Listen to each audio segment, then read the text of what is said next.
नमस्कार साथियों, कैसे हैं आप मित्रों। एक निवेदन है कि जो हमारे साथी चैनल पे नए आ रहे हैं उनसे एक निवेदन है कि चैनल को सब्सक्राइब कर लें साथियों। सब्सक्राइब करने का कोई चार्ज नहीं है और लाइक भी कर दें मित्रों।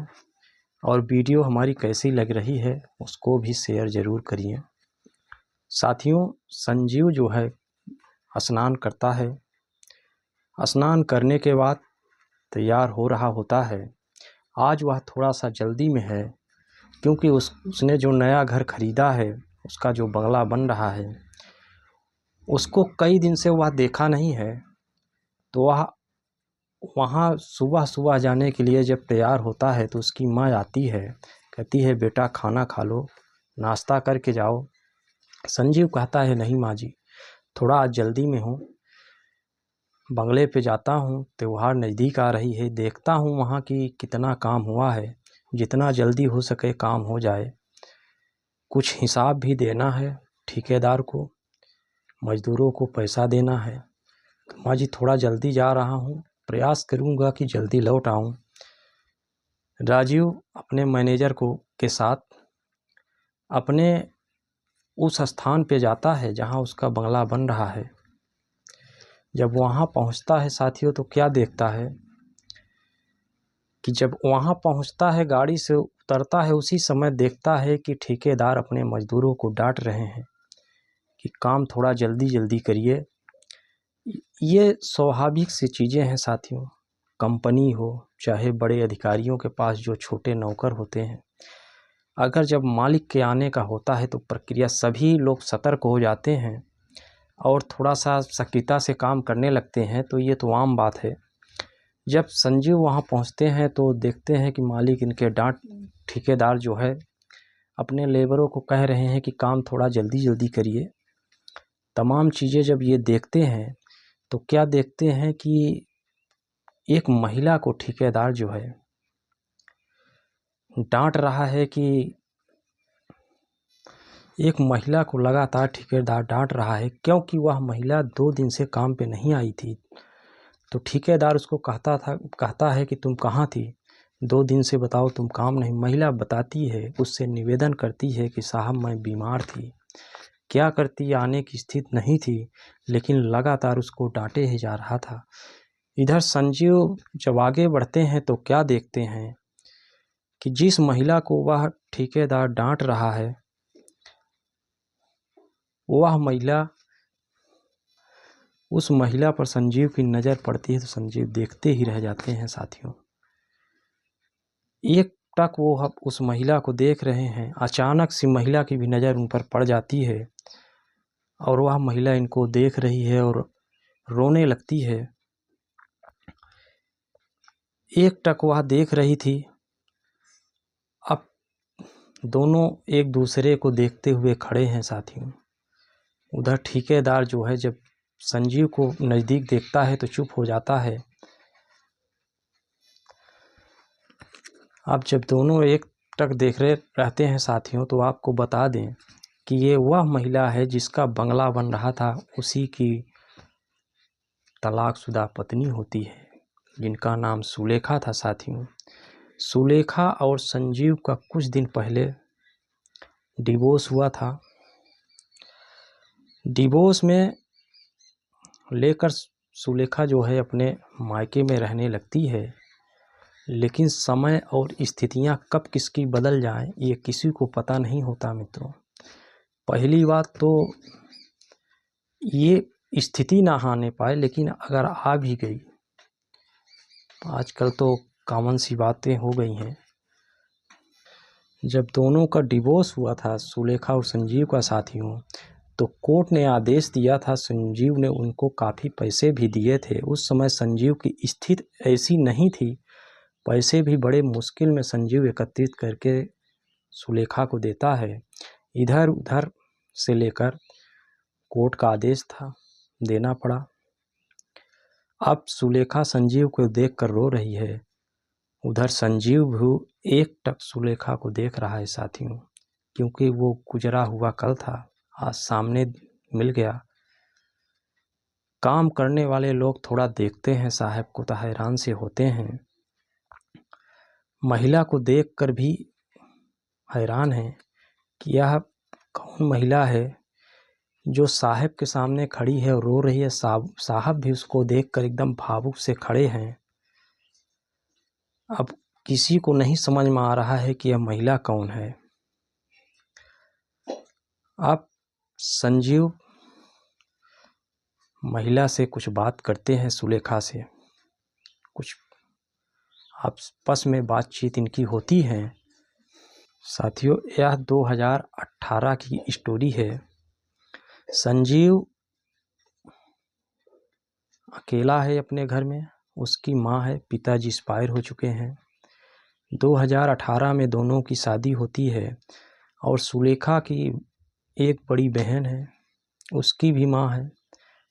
सुलेखा के एक जीजा हैं और दोनों की जब 18 में शादी होती है तो सुलेखा जब यहाँ आती है, कुछ दिन तो ठीक ठाक था, लेकिन यहाँ जब महीने 2 महीने बाद अपने मायके जाती है तो इनके जो घर वाले ही सुलेखा के थे, आपसी इनकी बहन और माँ, इनको अपने पति के खिलाफ भड़काने लगती हैं सुलेखा को।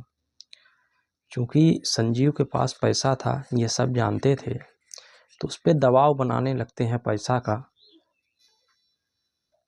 पैसे के कारण संजीव और सुलेखा के रिश्ते में दरार सी आने लगती है। साथियों, दरार आने के बाद इन 2 साल बाद इनका अलगाव हो जाता है, दोनों का डिवोर्स होता है। साथियों, कोर्ट के माध्यम से सुलेखा अलग रहने लगती है। जब डिवोर्स होता है तो कोर्ट आदेश करती है कि भरण पोषण के लिए संजीव को 30 लाख रुपए सुलेखा को देना होगा।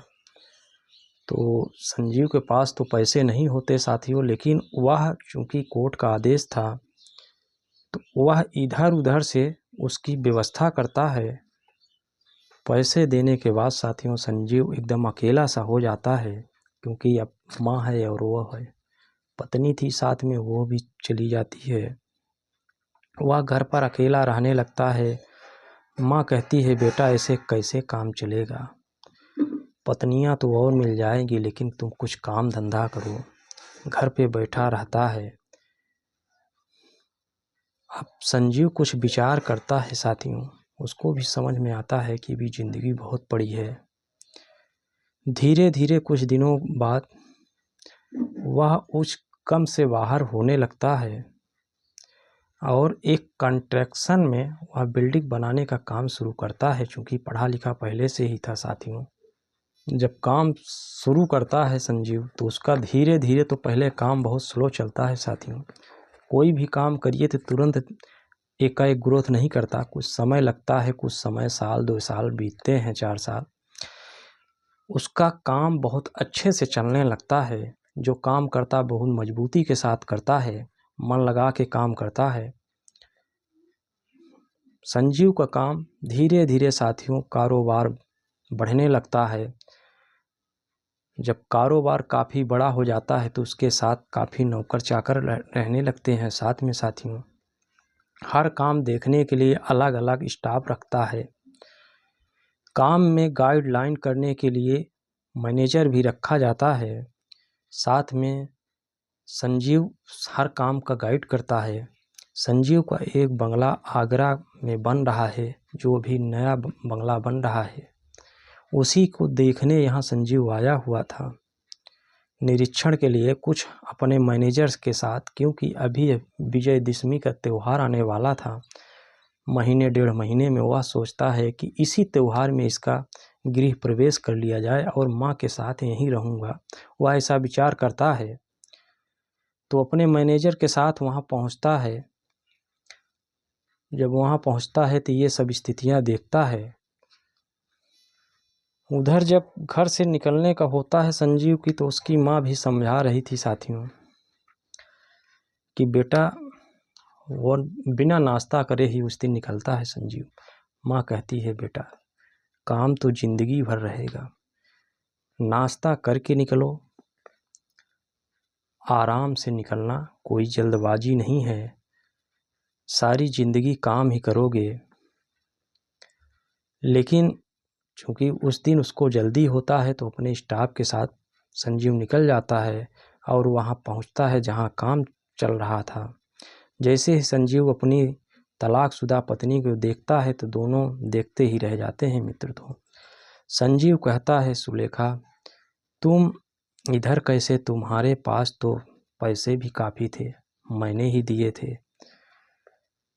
अब साथियों सुलेखा कहती है, बस करिए, मेरे ऊपर आप भी हंस रहे हैं। बताइए समय का चक्र कैसे बदल जाता है। संजीव कहता है, चलो जो होना था हो गया। अपनी गाड़ी पे बैठाता है और खुद गाड़ी पे को ड्राइव कर रहा है। संजीव गाड़ी पर बैठाकर दोनों कुछ दूर एक अच्छे से होटल में जाते हैं। साथियों जब वहाँ जाते हैं, पहुँचते हैं तो वेटर को ऑर्डर करते हैं।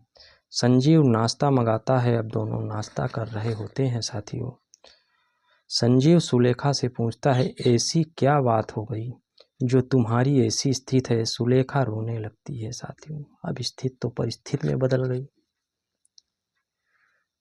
यही न पूछो, वो कहती है, इसको मत पूछो आप, मैं बार बार तुम्हें ही गलत ठहराती रही लेकिन तुम कभी गलत नहीं थे।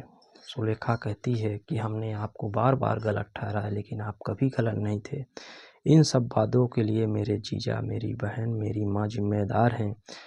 वह तुम्हारे खिलाफ मुझे इतना टार्चर करके भड़का दिए कि मुझे भी कुछ समझ में नहीं आ रहा था और मेरी बहनोई मेरा इस्तेमाल कर रहे थे। उन्होंने पैसे के लालच में तुमसे मेरा डिवोर्स करवा दिया। सारा पैसा मेरे से हड़प लिए उन्होंने और मुझे घर से बाहर निकाल दिए। साथियों कैसे कैसे रिश्ते होते हैं। मेरी मजबूरी है, मेरे पास अब खाने पीने के लिए भी कुछ नहीं है, इसलिए मैं मजदूरी कर रही हूँ। संजीव कहता है, मैंने तो तुमको पहले ही इतना समझाया था लेकिन तुम मेरी कहाँ एक सुनती थी। बहनोई का तो भूत सवार था तुम पर। तुम लोगों को तो पैसे ही दिख रहे थे, मेरा तो कोई मान सम्मान नहीं था। तुम्हें भी उस समय मात्र मेरा पैसा दिखाई दे रहा था। संजीव सुलेखा के मांग में सिंदूर देखता है। सुलेखा अब भी अपने मांग में संजीव के नाम के सिंदूर लगाती है तो पूछता है, क्या शादी कर ली तुमने? सुलेखा कहती है, नहीं अभी शादी नहीं की है। बोलता है, सिंदूर क्यों लगाई हो? सुलेखा कहती है, यह सिंदूर तो आप ही ने लगाया था, वही है। वह भी पूछती है, क्या आपने शादी की? संजीव कहता है, नहीं मैं तो तुम्हें ही प्यार करता था, आज भी तुमसे करता हूँ, इसलिए शादी नहीं किया। दोनों नाश्ता कर रहे हैं। साथियों बात कर रहे होते हैं। इनका नाश्ता हो जाता है। संजीव पेमेंट करता है और चल देता है। दोनों जब वहाँ होटल से निकलते हैं साथियों तो एक रास्ते में इनको ठेला दिख जाता है। सुलेखा को पानी पूरी बहुत पसंद थी। जब संजीव के साथ उसकी शादी हुई थी तो संदीप 2-4 बार उसको संजीव मार्केट ले जाकर पानी पूरी खिलाया था। संजीव देखता है पानी पूरी तो उसको याद आ जाते हैं कि सुलेखा को क्या पसंद है। साथियों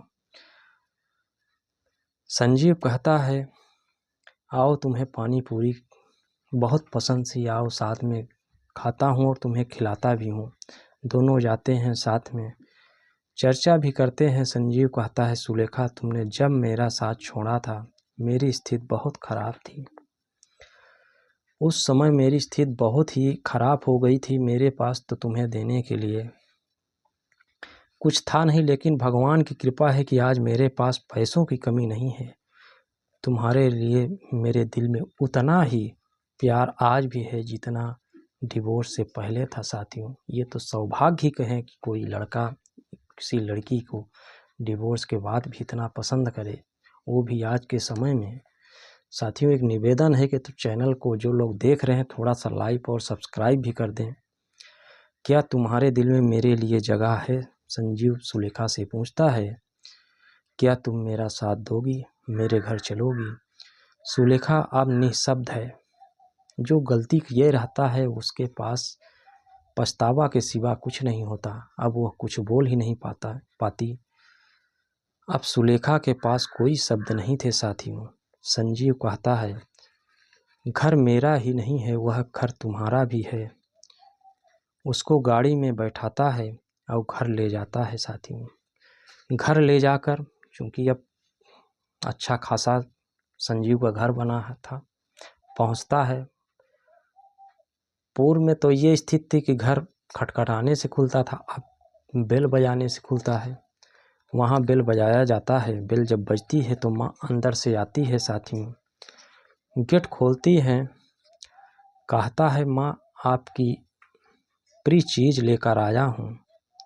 अब माँ सुनती है तो जल्दी जल्दी बाहर आती हैं।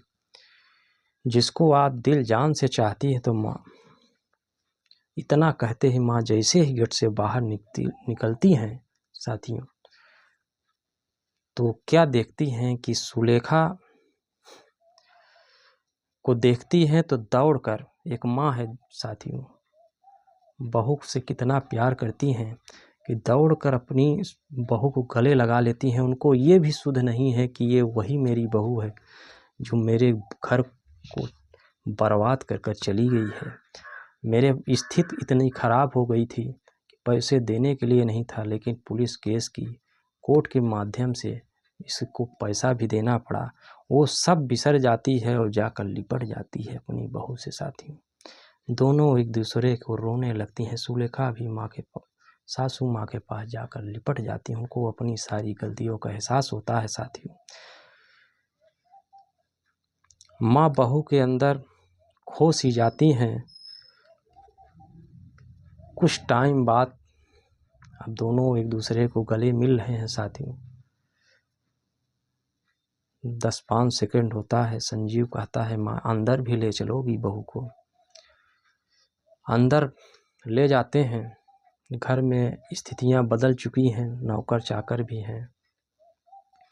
नौकरानी को नाश्ता के लिए आदेश किया जाता है कि घर में बहू आई हैं, नाश्ता तुरंत बनाकर लाया जाए। नाश्ता आता है, तीनों लोग साथ में बैठते हैं, नाश्ता करते हैं साथियों। पंडित को बुलाया जाता है। संजीव पंडित को बुलवाता है। पंडित जी आते हैं। संजीव कहता है कि पंडित जी, गृह प्रवेश की लगन निकाली जाए, हमारा जो नया बंगला बन रहा है, और उसका वहाँ यज्ञ किया जाए, पूजा पाठ हो। तो पंडित जी कहते हैं, जजमान यज्ञ में कौन बैठेगा? संजीव कहता है कि मैं बैठूंगा महाराज। पंडित जी पूछ लेते हैं कि आपकी तो अर्धांगिनी ही नहीं है, आप क्या अकेले बैठेंगे?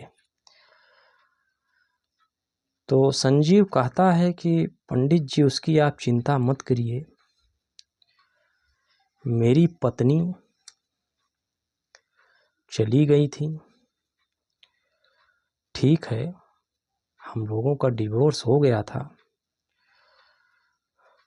लेकिन वह अपने स्वेच्छा से पुनः आ गई हैं और मैंने उन्हें अपना भी लिया है। जब इतना बात संजीव कहता है तो पंडित जी कहते हैं, बेटा ये तो बहुत अच्छी बात है। अगर कोई रिश्ता बिगड़ता है, बिगड़ने के बाद अगर कोई जल्दी बन भी जाता है तो इससे अच्छी क्या बात है। अब संजीव कहता है, पंडित जी मुहूर्त जो हो नज़दीक का हो, अब हम लोग जल्द से उस घर की गृह प्रवेश करना चाहते हैं, और उसी गृह प्रवेश में आप पुनः हमारे रीति रिवाज से आप मेरी और सुलेखा का वरमाला डलवाइए। साथियों, चूँकि नवरात्र प्रारंभ होने वाली थी, तो हिंदू पंचांग के अनुसार नवरात्र तो इसे भी बहुत शुभ महीना माना जाता है। उसी में मुहूर्त निकाला जाता है। मुहूर्त निकालने के बाद उस नए बंगले का गृह प्रवेश होता है। गृह प्रवेश होने के साथ पुनः और संजीव और सुलेखा ये खो जाते हैं साथियों। कहते हैं सुबह का भूला अगर शाम को घर आ जाए तो भूला नहीं कहते, और अगर कोई रिश्ता थोड़ी सी बात में अगर बिगड़ गया हो, बिगड़ने के बाद अगर एक हो जाए तो उससे बेहतर कुछ नहीं है। मित्रों, एक निवेदन है कि अगर वीडियो थोड़ी सी भी अच्छी लग रही है तो आप थोड़ा सा लाइक और सब्सक्राइब कर दीजिएगा और हमें उससे प्रेरणा मिलेगी। साथियों थोड़ा सा कमेंट भी करिएगा कि आप किस तरह कैटेगरी के वीडियो चाहते हैं, आपको वीडियो कौन से अच्छे लगते हैं। साथियों नमस्कार।